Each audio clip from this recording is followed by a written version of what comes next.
كنت بتكلم هشام ان قوه الاهلي في ان في ثبات في التشكيل، تغييرات في اضيق الحدود.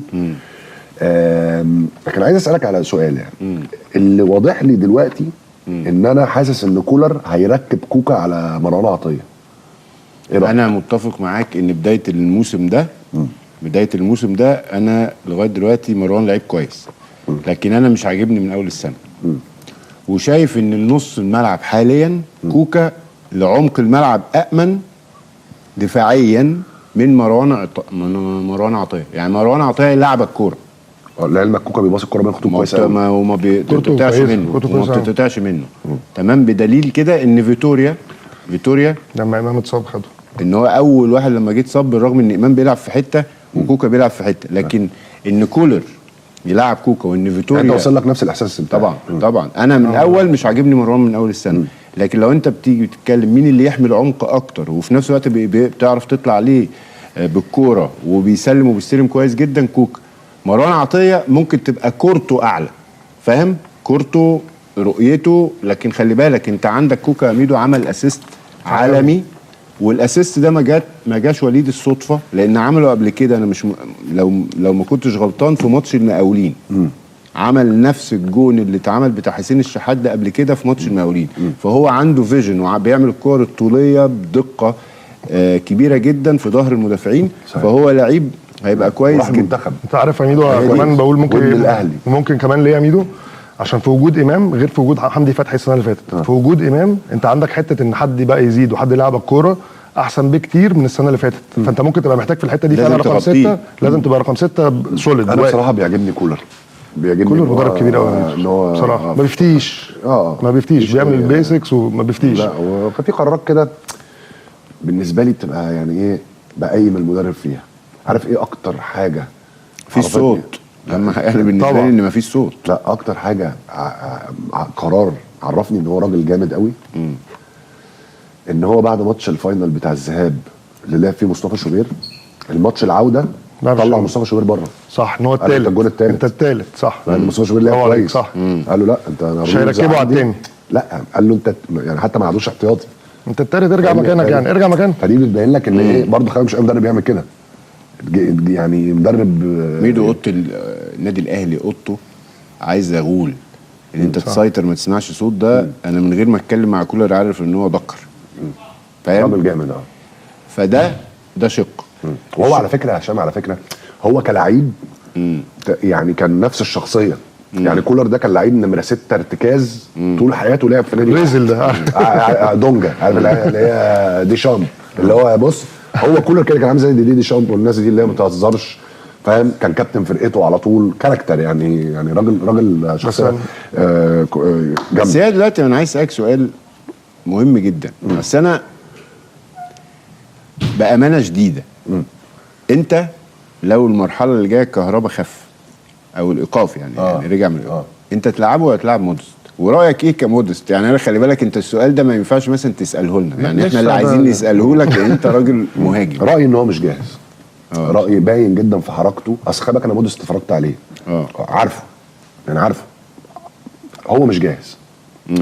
وفي رايي ان كولر عارف ان اللي هو الراجل ده مش هيجي الا بالماتشات، يعني مش هيجي هيصبر عليه.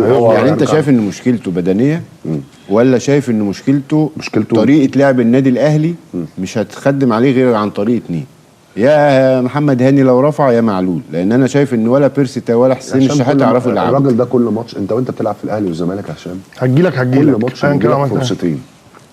لازم تبقى شرط ولازم تبقى جاهز ولازم تبقى مركز. انا شايف ان هو كفاءته الوحيده ضربات الراس بس. لا وفينش يا هشام، فينش. لا انا ضد زمان وهو صغير اصلا شفته وهو صغير ده 35 سنه يعني من سنتين مثلا. زمان احنا هنقعد نتكلم كان بيجري في ظهر الديفنس على طول وبيجيب الجول. هو مش قادر يعمل دي دلوقتي. بس هو ده اللي انا عايز اتكلم عليه. انا بتكلم على مودست حاليا. انا ما بتكلمش على كان لعيب كويس ولا لا. بس هي دي لازم توضح اصلها، دي مهمه جدا يا جماعه. لان الناس مثلا ايه، انا بالنسبه لي هو ليس الصفقه حتى لو جاب 8 9 اجوان. اصل في هنا الناس في مصر هتبتدي تحكم واحد جاب اجوان ده نجح. انا عارف ان المهاجم وظيفته ان هو يجيب اجوان، لكن انا بالنسبه لي جاريته لا. هو جريته دي هو مش جاهز. انا اقول لك حاجه، مش جاهز انا الجون صدقني. اللي جابه عارف اخر 90 دقيقه لعبهم امتى؟ الموسم اللي فات 2021 2022. ميدو، ما انا عملش حاجة بالنسبه لي انا واقف ما عند عملش حاجه. سيزون. انت راجل مهاجم، انا الجون اللي ما جابوش في امبي واتحسب له يعني. انا اصل دي مجنناني في مصر يعني. ابراهيم عادل عمل باكورد ضرب في ايمن اشرف اون جول، قال لك ابراهيم عادل دي. ما هو ما فيش حد انا دي معصباني، ما فيش حد من الناس اللي بيحطوا القوانين وكان بيفهم كوره. ميدو ما حدش ما يعرفوش انت ان تخيل دي الكوره طالعه. انا بنفسك ما يعرفوش. انا بنفسك على صدقني هداف دوري. اللي بيحط الرولز مين؟ ناس محترمه. السلام عليكم ورحمة الله وبركاته. طبعا أكتر حاجة في كولر عجباني ومميزة جدا عنده الثبات الانفعالي العالي بتاعه جدا. متحسش أبدا إنه متضايق أو متنرفز أو متعصب، ومع ذلك كل اللعيبة بتحترمه وبتقدره وبتنفذ تعليماته حرفيا، وعامل منافسة كبيرة بين كل اللعيبة. مفيش لعيب ضامن مكانه داخل النادي الأهلي. من أكتر المواسم اللي فيها انضباط عند كل لاعبي النادي الأهلي. مدرب عنده شخصية كبيرة جدا وهدوء عالي جدا، وعارف وحاسب كل خطوة بيعملها. مش ماشي بصورة عشوائية، لا، تحس إنه مرتب ومنظم ودقيق جدا جدا، دقيق بدقة الساعات السويسرية. فعلا هو سويسري، ودقيق في شغله جدا، ودقيق في اختياراته.